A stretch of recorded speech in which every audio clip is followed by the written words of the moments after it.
My name is Ben Smith. I'm 39, married for 14 years, with two wonderful daughters, Maria 13 and Lisa 12. My wife Kathy is also 39. Tonight, Kathy's out. She didn't say where, and I didn't press, but I have a strong feeling she's with her married boyfriend, Tyrone. She doesn't know I'm aware of him. She thinks she's being discreet, but I can read her like a book. Around 6 months ago, things started to change.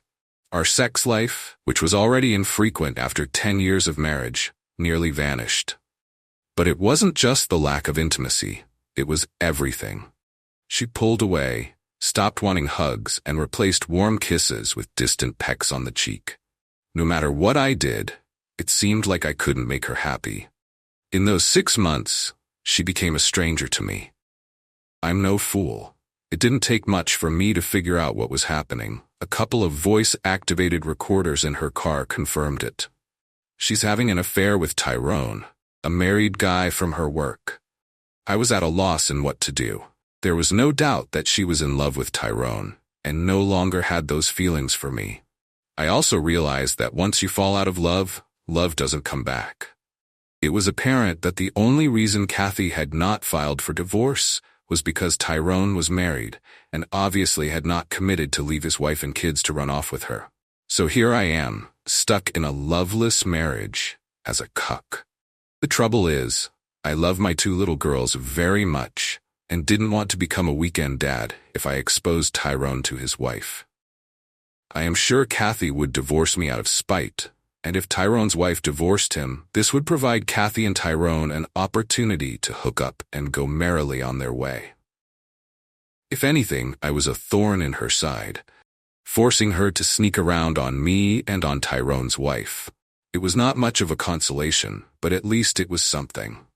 Watching the Lakers gave me time to reflect on the past and formulate a path for my future.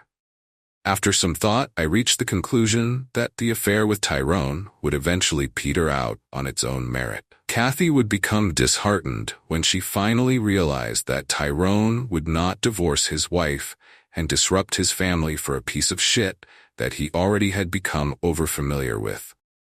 But that would again put me at a crossroads. Would Kathy continue to look around to find another lover? She certainly had no love for me. I was merely a meal ticket for her, so I suspect it was just a matter of time before she found her next sex buddy. However, if the next guy was single, she may be more eager to replace me on a permanent basis. So here I sit watching my own personal crapshoot. My gut feeling was that this scenario was waiting to happen, and she would probably have learned her lesson not to screw married men if she was burned by Tyrone.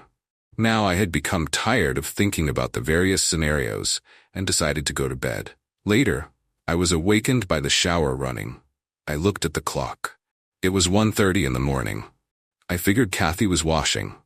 I rolled over to my side of the bed and went back to sleep. I never felt her get in bed. At 5 a.m., my alarm clock went off. I got up and wandered to the kitchen to pour myself a cup of coffee. At 6:30, the kids' lunches had been made and they were up and dressed for school. They would catch the bus in half an hour. Their mother was still asleep, but the girls knew to wait out front for the bus at 7 a.m. I kissed them, told them I loved them, and headed out to the garage. I backed my car out of the garage and headed off to work. My job kept my mind off my marital problems until lunchtime. I needed to develop a path forward. I decided that until I could come up with something more concrete, I would do the following. I would never have sex with Kathy again. I would be friendly and calm at all times, no matter how much I wanted to strangle her.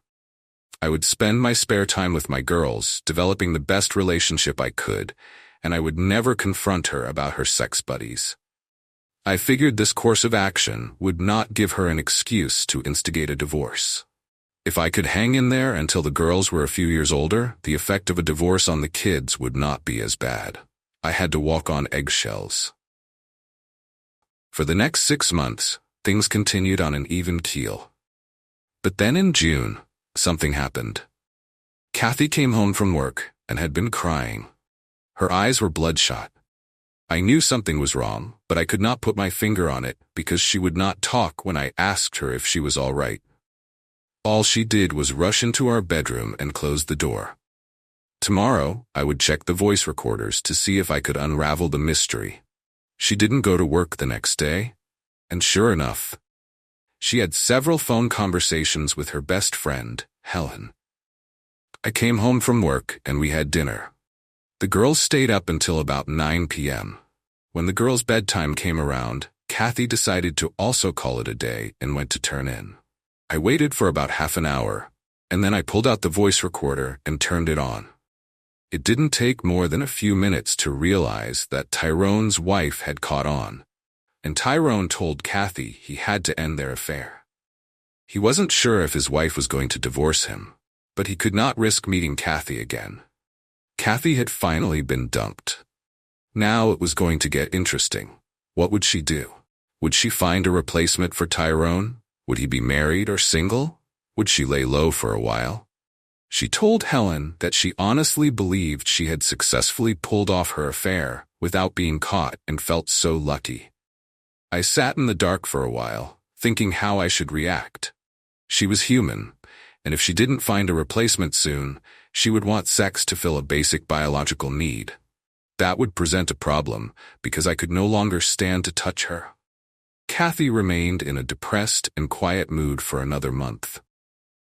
Slowly, she started to come out of her cocoon. However, the girls and I basically went on with our lives and had built a family relationship around each other. Kathy was no longer a necessary part of our circle. Wrapped up in her affair, Kathy had been separated from the kids' school functions and life for so long that she found herself in an awkward position when she attempted to interface with us again. To avoid a confrontation, I tried my best to engage her in family discussions. I did not want her to remain an outsider in her own family. I did not need any additional stress in my life of her seeking a divorce. Over the next couple of months, mealtime conversations began to flow freely again. I always managed to be friendly and showed Kathy no hostility. I simply did not want to rock the boat. I continued to avoid any physical contact with Kathy, and she never pressed the issue. Things continued on an even keel for the next 2 years. Maria was now 16, and Lisa was 15. The girls were both in high school and had grown up. They now had their own circle of friends, and their need for their parents had faded into the background. During this time, I had quietly developed a relationship with Sandra, a woman at work. Sex was never a problem. All I had to do was lock my office door at lunchtime. Our relationship had become quite enjoyable. We would spend every lunch hour in good conversation or screwing our brains out, and staying a bit late after work for a good slow sex was not uncommon.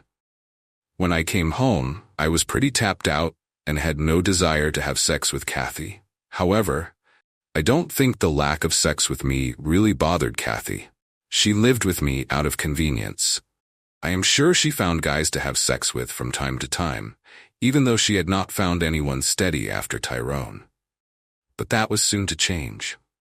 That summer, I noticed a change in Kathy. She was coming home late and wanted a girls' night out on Fridays, so I decided to dust off the voice recorders and plant one in her car and one in our bedroom. I didn't give a rat's shit what she did, but I didn't want any surprises. Sure enough, Kathy had a new steady boyfriend, some guy named Chad that she had met at a local bar. I soon found out Chad was single. Now this presented a problem, and we were again at a crossroads. I thought about her options and decided, 1. Kathy could eventually leave her family and move in with Chad if he was so inclined. 2. She could divorce me and try to move Chad into my house. 3. If she divorces me, Chad may wind up dumping her because he was a player and never had any intentions of being serious. I was curious to see how this played out. I had no intention of leaving my home and having Chad move in. If that was how it was going to play out, I decided I would fight her in court because I had the kids on my side. At their age, the girls would be allowed to choose who they lived with. So there was no doubt in my mind that Kathy would be the one moving out by court order. So we were down to choices 1 and 3. Regardless of what Kathy did, the odds of her making a smooth landing and living happily ever after with Chad. Dear listeners, please share your thoughts in the comment section below, and don't forget to like, share, and subscribe.